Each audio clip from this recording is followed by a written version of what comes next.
إن الحمد لله نحمده ونستعينه ونستغفره ونستهديه ونعوذ بالله من شرور أنفسنا ومن سيئات أعمالنا. من يهده الله فلا مضل له ومن يضلل فلا هادي له، وأشهد أن لا إله إلا الله وحده لا شريك له، وأشهد أن محمدا عبده ورسوله. يا أيها الذين آمنوا اتقوا الله وقولوا قولا سديدا يصلح لكم أعمالكم ويغفر لكم ذنوبكم، ومن يطع الله ورسوله فقد فاز فوزا عظيما. أما بعد، فإن أصدق الكلام كتاب الله، وخير الهدي هدي محمد صلى الله عليه وسلم، وشر الأمور محدثاتها، وكل محدثة بدعة، وكل بدعة ضلالة، وكل ضلالة في النار. إيمان داراني خۆشەویست، خوشک و برابر ڕێزەکان، لە باسی چەند چەمکێک لە ژیاننامەی پێغەمبەری خوا صلی الله عليه وسلم و سوود وەرگرتن لێی گەیشتینە ساڵی سیانزەی پێغەمبەرایەتی. ئەو ساڵەی کە بووە ساڵی خێر و بەرەکەت بەسەر مسلمانانە، خوای پەروەردگار بەرەبەرە ناڕەحەتیەکان لەسەر مسلمانان، لەسەر پێغەمبەر و مسلمانان سووکەکا و ئاسانەکە. هەفتەی پێشوو باسی ئەوەمان کرد کە لە دوای بەیعەی عەقەبەی یەکەم، واتە پەیماننامەی عەقەبەی یەکەم، پێغەمبەری خوا صلی الله عليه وسلم موسعەبی کوڕی عومەیری نارد بۆ مەدینە، بۆ یەثریب، کە بانگەوازی خەڵکەکەی بکا و پەیامی پێغەمبەریان پێ بگەێنێ. موسعەب لە ماوەیەکی کەمە، لە ماوەیەکی قیاسیە، توانی ئیشەکەی خۆی زۆر بە جوانی ئەنجام بدا و هاتەوە خزمەتی پێغەمبەری خوا صلی الله عليه وسلم. لە ساڵی حەجا جابری کوڕی عەبدوڵڵا ئەگەڕێتەوە، ئەفەرمێ مسلمانانی یەثریب کۆبووینەوە، وتمان هەتا کەی پێغەمبەری خوا صلی الله عليه وسلم جێبێهێڵین خەڵکی مەکە ئازاری بدەن خۆی و ئەسحابەکانی، هەتا کەی؟ یعنی تر کاتی ئەوە نەماوە بێڵین خەڵک ئازاری پێغەمبەری خوا بدا صلی الله عليه وسلم. ئەبێ بڕۆین بەدەمێوە و هاوکاری بین و سەرخەری بین. بۆیە وەفدێکمان لەگەڵ حاجیەکانی یەثریبە، کە حاجیەکانی ئەو کاتە لەسەر شیرک حەجیانە کرد، نزیکەی 500 کەسێ لە یەثریبەوە بەرەو حەج هات، هەفتا لە مسلمانانی تیابوو، هەفتا زیاتر، یعنی ژمارەکە تقریبا بەو شێوەیە، هاتن بۆ لیقائی پێغەمبەری خوا صلی الله عليه وسلم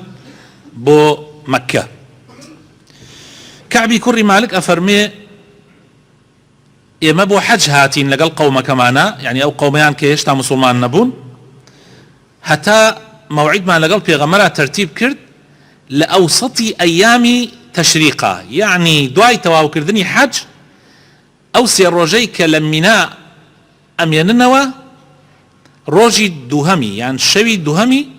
مەوعیدێکیان لەگەڵ پێغەمبەری خوایە صلی الله عليه وسلم تەرتیب کرد و ئەفەرمێ لەگەڵمانە عەبدوڵڵای کوڕی عەمری کوڕی حیرام، باوکی جابر، کە بەشدار بوو لە بەیعەتدانەکانە بە پێغەمبەر صلی الله عليه وسلم، ئەو مانیش لەگەڵا بوو، هێشتا ئیمانی نەهێنا بوو. یەکێک بوو لە گەورەکانمان، لە ڕیش سپیەکانمان، ئەڵێ پێمان وتمان ئەبوو جابر، تۆ یەکێکی لە پیاوە گەورەکانمان و یەکێکی لە دەمسپیەکانمان، پێمان خۆش نییە سبەی ببی بە سوتەمەنی ئاگری جەهەنەم.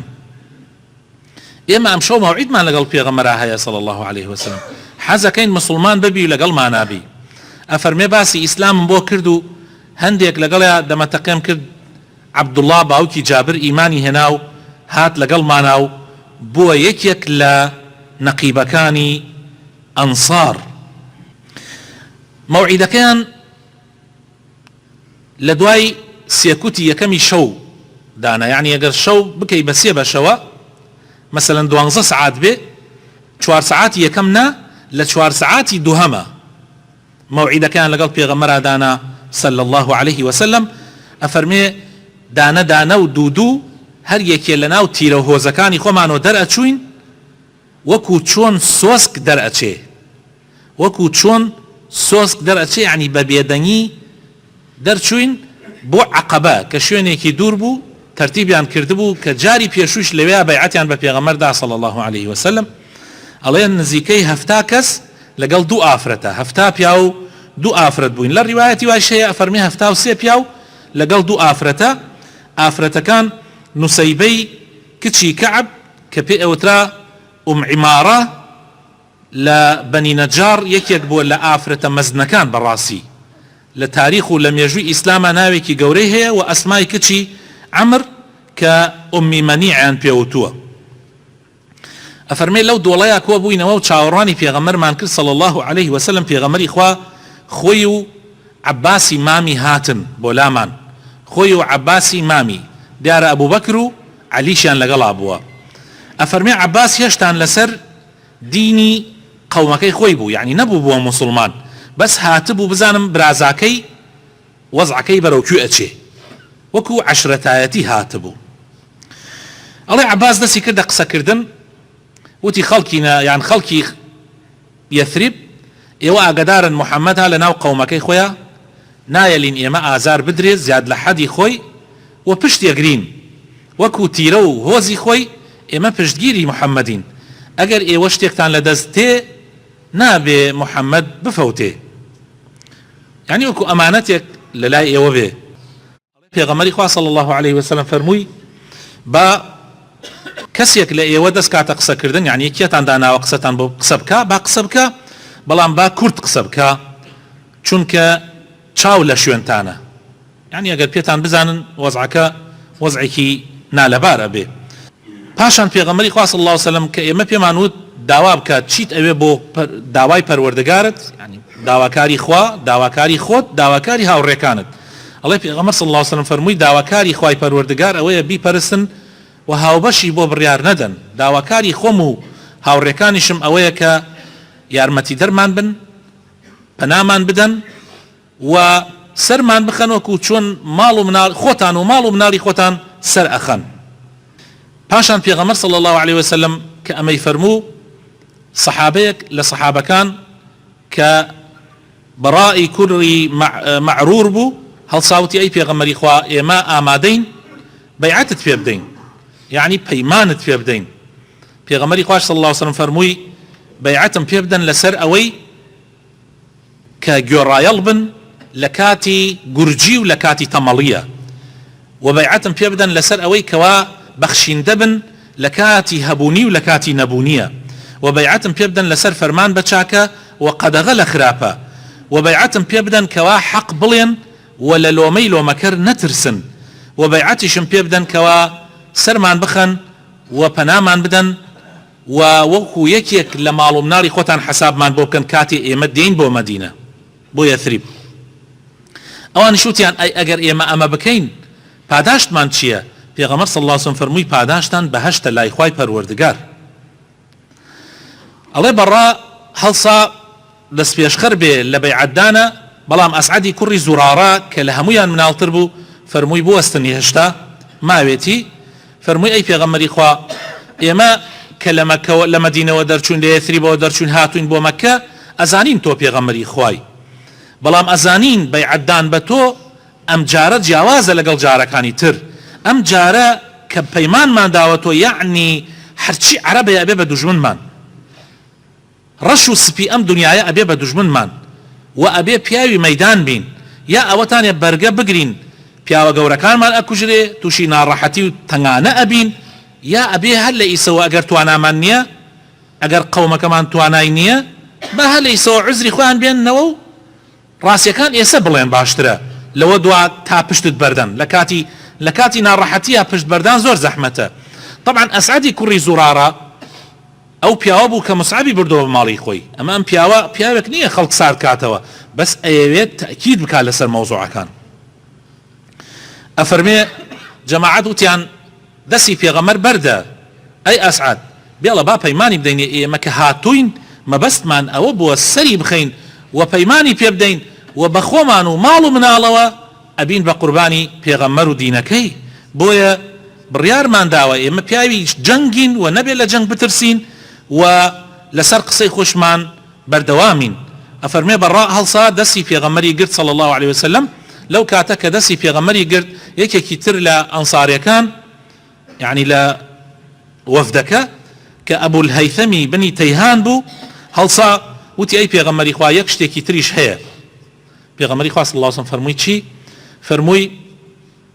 ئێمە لەگەڵ جوولەکەیە لە مەدینە هاوپەیمانیمان هەیە، یعنی پەیماننامەیەک لە بینمانە. تۆ کاتێ دەیتە مەدینە یعنی تێتە یەثرب ئیتر ئێمە ئەو پەیمانە نامێنێ لە بینی ئێمە و جوولەکەیە، پەیمانێکی تازە دەستی پێکە. ئەگەر تۆ خوا سەری خستی جێمان ئێڵی یا ئەمێنی تۆ لە ناومانە. ئێمە ئەگەر پەیمانەکەمان لەگەڵ جوولەکە بشکێت ئیتر وەزعەکە خەتەرە بێ، ترسمان هەیە لە خۆمان. پێغەمبەری خوا صلی الله عليه وسلم فەرمووی پێکەنی پێغەمبەری خوا صلی الله عليه وسلم و قسەکەی پێ ینی جوان بوو، چونکە ئەمە وعدە و ئینسان دای نابێ پەشیمان بێتەوە. خەڵکی جاران وابوون پەیمانیان ئەدا بە خوێن بە گیان بە ماڵ و مناڵ لەسەر پەیمانەکان بەردەوام ئەبوون، وەکو خەڵکی ئێستا نییە کە وعدێکە دا و دوای بەیانی قسەیەکی ترەکە. بۆیە پێغەمبەر صلی الله عليه وسلم فەرمووی بەلی الدم والهدم الهدم أنا منكم وأنتم مني أحارب من حاربتم وأسالم من سالمتم. پێغەمبەر صلی الله عليه وسلم فەرمووی خوێن لەگەڵ خوێنمان یعنی خوێنمان لەگەڵ خوێنتانایە، ڕۆخانمان لەگەڵ ڕۆخانتانایە، من لە ئێوەم ئێوەش لە منن، لەگەڵ هەرکیە بجەنگن منیش لەگەڵ ئاجەنگم و لەگەڵ هەرکیە ئاشتی بکەن منیش لەگەڵ ئاشتی یەکەم. بۆیە ئەوان دڵنیا بوون ئەمجا یەکە هەر هەفتا و دووەکە یان هەفتا و سێکە لەگەڵ ئەو دوو ئافرەتەیە بەیعەتیان بە پێغەمبەری خوا صلی الله عليه وسلم دا پەیماننامەیان لەگەڵ پێغەمبەری خوایە صلی الله عليه وسلم دا مەزران. پێغەمبەری خوا صلی الله عليه وسلم فەرمووی 12 کەستان هەڵبژێرن بیان کەن بە نەقیبی خۆتان، یعنی بیان کەن بە سەرگەورەی خۆتان. 12 کەس، ئەوانیش 12 کەسیان هەڵبژارد. ئەلەو کاتەیە کە پەیمانیان دا و وعدیان دا بە پێغەمبەر صلی الله عليه وسلم دەنگێک هات، ئەو سەحابەیە ئەفەرمێ دەنگی وا گەورەم لە ژیانمان نەبیست بوو، هاواری کردوتی ئەهلی جەباجیب یعنی قەزی خەڵکی مەککە، ئەی ئەوانەی کە خەوتون و ئاگاتان لە خۆتان نییە، ئەوە مذەممەم و هاوڕێکانی پەیماننامەیان بەست، فریای خۆتان بکەون، ئیتر ئەمە پەیماننامەی جەنگە. ئەڵێ دەنگەکە زۆر گەورە بوو. پێغەمبەر صلی الله عليه وسلم فەرمووی ئەوە جنۆکەی عەقەبەیە کە ئەو هاوارە ئەکا کە ناوی ئەزەبی کوڕی ئوزەیبە. جا پێغەمبەر صلی الله عليه وسلم فەرمووی گوێت لێبێ ئەی دوژمنی خوا من دەستم بەتاڵە بێ بۆ تۆیش. پاشان پێغەمبەر صلی الله عليه وسلم بە ئەو کۆمەڵە گەنجە و ئەو کۆمەڵە خەڵکە فەرمووی بگەڕێنەوە بۆ ناو هەرێکێ بنگەڕێتەوە بۆ ناو هۆز و تیرەکانی خۆیان با پێتان نەزانن. ئەفەرمێ ئەو بەیعەتە دانرا بەیانی لەگەڵ بەیانی زووە خەڵکی مەککە و گەورەکانی قوڕەیش هاتن بۆ لامان وتیان ئێمە زۆرمان پێ ناخۆشە لەگەڵ ئێوە بینمان تێک بچێ، بەڵام ئەوەی کە بیسومانە ئەمشەو پەیماننامەتان لەگەڵ موحەممەدا مۆر کردووە کەوا لەگەڵمانە ببن بە دوژمنمان و لەگەڵمانە بجەنگن و دیفاعی لێ بکەن و بەرگری لێ بکەن. ئەڵێ هەندێک لە مشریکەکان ئەوانەی کە ئاگایان لە وەزعەکانە بوەڵسیان سوێنیان خواوتیان شتیوا قەت ڕووی نەداوە، ئێمە شتیوامان نەکردووە، لە ڕاستیشیان نەکرد چونکە ئەوان ئاگایان لەو وەزعە نەبوو. ئەڵێ ئەوانیش دڵنیا بوون. ئیمامی تەبەرانی 12 نەقیبەکەش ناو ئەهێنێ کە ئەو 12 کەسەی بوون بە نەقیبی ئەنساڕیەکان. خۆشەویستەکانم، لەم بەسەرهاتەوە یان لەم چیرۆکە کورتەوە کە من زۆر کورتم کردەوە بە یعنی پەیماننامەی عەقەبەی دووهەم کە پەیماننامەی ناو ئەنرێ بە پەیماننامەی جەنگ، چونکە ئیتر ئەمە خوێن لەسەر خوێنە و پێغەمبەری خوا صلی الله عليه وسلم لە دوای ئەمە خۆی و سەحابەکانی کۆچەکەن ئەڕۆن بۆ ئەوێ. ئەم پەیماننامەیە یان ئەم بەسەرهاتە کە بۆتانم گێڕاوە هەندێک خاڵی گرنگی تایە. یەکەم نهێنی ئەو وەفدە کە پێغەمبەر صلی الله عليه وسلم بە شێوەیەکی نهێنی لەگەڵیانە ئەو پەیماننامەی بەست لەبەر ئەوەی ئەگەر بە نهێنی نەبوایە و ئاشکرا بوایە لەوانەیە کێشەی گەورەی توش بوایە و پەیماننامەکە سەری نەگرتایە. بۆیە ئینسانی مسلمان هەندێک کاری هەیە یان زۆربەی کارەکانی ئەگەر بە نهێنی بکا باشە. پێغەمبەری خوا صلی الله عليه وسلم لە حەدیثێکا فەرمێ استعینوا على قضاء حوائجكم بالكتمان. ئینسان کاتی ئەوێت کارێک ئەنجام بدا هەتا بۆی ئەکرێ بە شێوەیەکی شاراوە ئەنجامی بدا چونکە چاو هەیە نەفەس هەیە دوژمن هەیە ئینسان کارەکانی بە نهێنی ئەنجام بدا تا کاتی خۆی. دووهەم پێغەمبەری خوا صلی الله عليه وسلم بینی ئەنساریەکان چەند ئامادەن قوربانی بدەن، یعنی کۆمەڵێکی تا حەدێ فرە زۆر نەبوون لە مەدینە بەڵام ئامادە نەبوون ڕازی ببن ئتر پێغەمبەر صلی الله عليه وسلم ئەشکەنجە بدرێ ئازار بدرێ خۆی و ئەسحابەکانی، بۆیە بڕیاریاندا بێنە خزمەتی پێغەمبەر صلی الله عليه وسلم و ئەو پەیماننامەیە مۆر بکەن لەگەڵ پێغەمبەر صلی الله عليه وسلم. جا ئەمەش زۆر گرنگە و ئەنساریەکان خۆشەویستەکانم کە خەڵکی مەدینەن پیانەوتی ئەنسار، لە دوای ئەمە ناو نران ئەنسار. ئەنسار واتە پشتیوانان سەرخەرانی پێغەمبەر و دینی ئیسلام، بەڕاستی ئەمانە ڕاستیان کرد لەگەڵ خوا و پێغەمبەری خوایە. خوای تەعالا لە قورئانی پیرۆزە لە سوورەتی حەشرە باسی وەفای ئەوان ئەکا کە ئەوان لە پێناو بەهەشتا ئامادە بوون هەموو قوربانیەک بدەن ويؤثرون على أنفسهم ولو كان بهم خصاصة. ئەتوانی بڵێ ئەم دینی ئیسلامە کە ئەمڕۆ گەیشتۆتە ئێمە دوای 1400 ساڵ بەرهەمی ئەو قوربانیدانەی ئەنساریەکان بوو. خۆشەویستەکانم ئەگەر ئەوان ئاوا پاڵپشتی ئیسلام نەبووایان پاڵپشتی پێغەمبەر و یارانی پێغەمبەر نەبووایان ئەم دینە بە جوانی نەئەگەیشت بە ئێمە ئەبێ حتا ئەو ڕۆژە ئەمێنی مەمنونی ئەوان بین. بۆیە پێغەمبەری خوا صلی الله عليه وسلم فەرمێ ئەنسار هەر کەسێ خۆشیان ئەوێ خوش خۆشیەوێ، هەر کەسێ قینی لە ئەنسار بێ خوش قینی لێیەتی. بۆیە تا ئەم دەقە ئەهلی مەدینە پاکترین خەڵقی خوان تا ئەم دەقەش سبحان الله. پێشڕەویکردن لە چاکەکاریە زۆر گرنگە. ئیسە تەماشاکەی ئەوانە هەفتا و ئەوەنە کەس بوون لە ناوانە ئەم بەڕاءە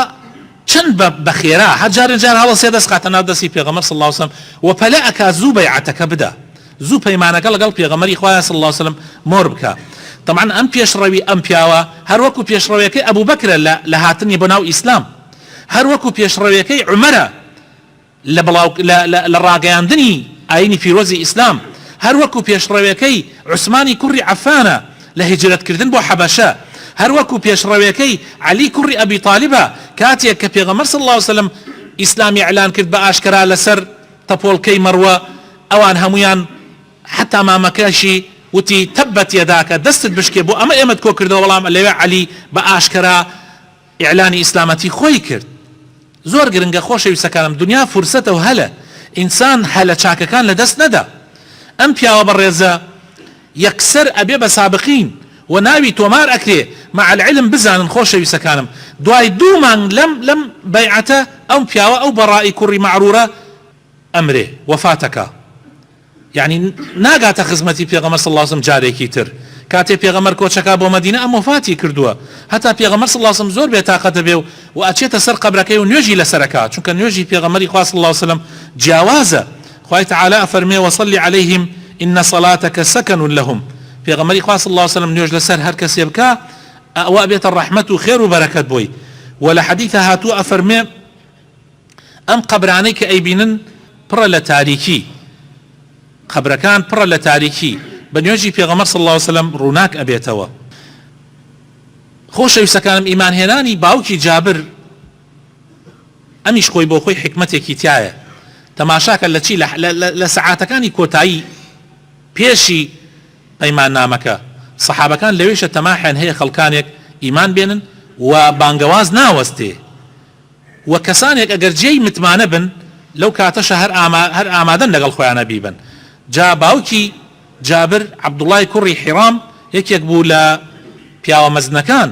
دوای ئەوە بەڕاستی بوومە مسلمان و بەڕاستی بەیعەتەکەیدا و بوو بە یەکێک لە 12 نەقیبەکە و لە شەڕی ئوحودیشە شەهید بوو، باشترین دەوری بینی لە جەنگی ئوحودا و لەوێ شەهید بوو. هەروەها خۆشەویستەکانم ئینسان بۆ ئەوەی کە یان پێغەمبەری خوا صلی الله عليه وسلم بۆ ئەوەی ئەم پەیماننامەیە بە جوانی ئەنجام بدرێ هەندێک خاڵی کرد ئەنجامدا ئێمەش سوود دێتوانین لێوەربگرین. یەکەم لەوانە پێغەمبەری خوا صلی الله عليه وسلم لە کۆتایی ڕۆژەکانی حەجا ئەم پەیماننایان ئەم بەیەکگەیشتنە ئەنجامەدا. ئەگەر لە سەرەتای حەجەوە بیکردایە لەوانەیە چاو لەسەری بوایە و چاو لەسەر خەڵکەکەش بوایە، بەس تاخیریکەی تا کۆتایی ڕۆژەکانی کۆتایی ئەوە کەمتر چاو لە سەرەتی و لە سێکوتی شەوارە پێغەمبەر صلی الله علیه وسلم ئەنجامێدا لە سێکوتی دووەمی شەوە لە سێکوتی یەکەمە ئەغڵب خەڵک بەخەبەرە لە سێکوتی دوایە هەندێک خەڵک دێنە خەبەرە بەڵام لە سێکوتی ناوڕاستە زۆربەی خەڵک خەوتون بۆیە ئەو کارە کارێکی هینە و لە کات بە تایبەت لە شەوە کارێکی زیاتر تەمینترە پێغەمبەر صلی الله علیه وسلم شوێنێکی دیاری کرد کە دوورە تا حەدێک لە مەکەوە بەرچاوی خەڵکی ناکەوێ پێغەمبەری خوا صلی الله علیه وسلم سێ کەسی لەگەڵ خۆیان برد عەباس کە مامەیەتی ڕاستە کافرە هێشتا مسلمان نەبووە مشریکە بەڵام یعنی مامەیەتی و ئامادە نییە پێغەمبەر بفرۆشێ و ئەبوو بەکر و عەلی طبعا ئەبوو بەکر و عەلی لە زۆربەی حاڵەتەکانە لەگەڵ پێغەمبەر بوون صلی الله علیه وسلم بۆیە جێی سەرنج نییە کاتێ بیان بینن لەگەڵ پێغەمبەرە شتێکی ئاساییە و خەڵک چاو ناخاتە سەری و بە تەنیا و بە یەک کەس و دوو کەس دەرچوون یعنی ئەوانەی کە دێن بۆ لای پێغەمبەر صلی الله علیه وسلم یەک کەس و دوو کەس دەرەچوون حتا ئەفەرمێ وەکو سوێسک چۆن دەرەچێ بە هێواشی ئاوا دەرەچوین لەناو قەومەکەمان بۆی پێمان نەزانن ئەوەش زۆر گرنگە ئەمجا خاڵێکی تر پێغەمبەری خوا صلی الله علیه وسلم پیانی فەرموو قسە بکەن با هەڵسن قسەی خۆتان بکەن بەڵام با کورت بێ لەبەر ئەوەی پێتان نەزانن و چاوتان لەسەر ئێوە و خاڵێکی تریش لە کۆتاییە کاتێ شەیطان هاواری کرد و یعنی ئەیویست وەزعەکە ئاشکرا بکە پێغەمبەر صلی الله علیه وسلم یەکسەر کۆتایی بە یەکگەیشتنەکە و دانشتنەکە هێنا و فەرمووی بگەڕێنەوە بۆ شوێنەکانی خۆتان با کەشف نەبن بۆیە خۆشەویستەکانم زۆر گرنگە ئینسانی مسلمان دەرس لە سیرە و لە ژیاننامەی پێغەمبەر صلی الله علیه وسلم وەربگرێ من وا هەستەکەم ئەمڕۆ ئێمە لە هەموو کاتێکی تر زیاتر پێویستمان بەوە هەیە دراسەی ژیاننامەی پێغەمبەر بکەین و سوود لە قۆناغەکانی ژیانی پێغەمبەری خوا صلی الله علیه وسلم وەربگرین و بڕۆینە خزمەتی پێغەمبەر و ڕەوشتی پێغەمبەری خوا صلی الله علیه وسلم داواکارم خوای پەروەردگار بخاتن ناو جوانەکانی خۆی ڕەحمان پێ بکە هیدایەتمان بدە نوری ئیمان بخاتە دڵەکانمانەوە یا ڕەبی خوایە دامەزرامان بکەی لەسەر دیندارەتی لەسەر ئیسلامەتی یا ڕەبی ڕەحم بە خۆمان و ماڵ و مناڵمان بکەی ڕەحم بە دایک و باوک و برا و کەس و کارمان بکەی یا ڕەبی خوایە شیفای نەخۆشەکانمان بدەی ڕەحم بە مردوەکانمان بکەی یا ڕەبی هەر مسلمانێک احتیاجێکی و پێویستیەکی خوایە بۆی جێبەجێ بکەی یا ڕەبی خوایە بخاتن ناو جوانەکانی خۆت کوردستان لە بەڵاو موسیبەت بە دوور بگری ڕەحمەتی خۆتی بەسەرا ببارێنی لە لافا و لە ئافاتمان پارێزی یا ڕەب العالەمین ئامین ئامین خۆشەویستەکانم ئەو خاڵانەی کە لە بەیعەتنامەکەی هات خاڵانێکی زۆر گرنگن گۆڕایەڵیکردن لە کاتی گورجی و لە کاتی تەمەڵیە هەمومان لە کاتی گورجیە ئامادەی نوێژ بکەین گۆڕایەڵی خوا و پێغەمبەری خوا بین یعنی زۆربەی مسلمانن ئامادەن بەس ئایا چەند کەس ئامادەیە کاتێکا تەمەڵی ئەیگرێ کاتێکا خاوی دێتە لاشەیە ئەلەو کاتەش هەر پشت لە فەرمانەکانی خوا و پێغەمبەری خوا نەکە ئەوە زۆر گرنگە جا پێغەمبەر صلی الله علیه وسلم ئەو بەیعەتە لێ وەرگرتن تا ئەوان دایمەن لە بیریان بێ ئەو پەیمانەیان داوە کە لە کاتی تەمەڵیشە هەر گۆڕایەڵی خوا و پێغەمبەری خوا بن بەخشین لە کاتی هەبوونی و لە کاتی نەبوونیە ئاخر لە کاتی هەبوونیە زۆر کەس خێرەکە بەس لە کاتێکا کە خۆت احتیاجی پارەیەکی احتیاجی ماڵ و مناڵەکەت احتیاجن لەو کاتەشە کە ئیسلام داوات لێ ئەکات و پێویستی پێیەتی تۆ ببەخشی ئەو کاتەش زۆر گرنگە زۆر گرنگە لە کاتێکا کە تۆ مەعاشت وەرنەگردووە خێر خەیتە ناو مزگەوت لە کاتێکا کە تۆ ئەو ساڵە واریداتت باش نییە زەکاتەکەت بە جوانی دەربکەی لە کاتێکا کە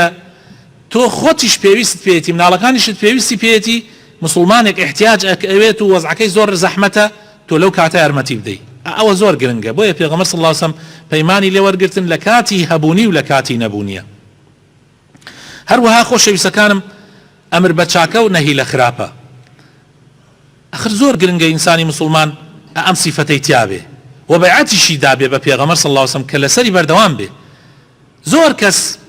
واز لە ئەمر بە چاکە و نەهی لە خراپە دێنێ لەبەر ئەوەی خەڵکی لێ عاجز نەبێ یعنی ئێستا ئەتوانم بڵێم لەم مەجلیسەی خۆمان کەم کەسمانەیە باو باپیرانمان پێمانێ نەوتێت تۆ حەقت چییە کاکەت تۆ حەقت چییە خەڵک خراپاکە چاکاک دەستە سەر کڵاو خۆتە بابانەی بە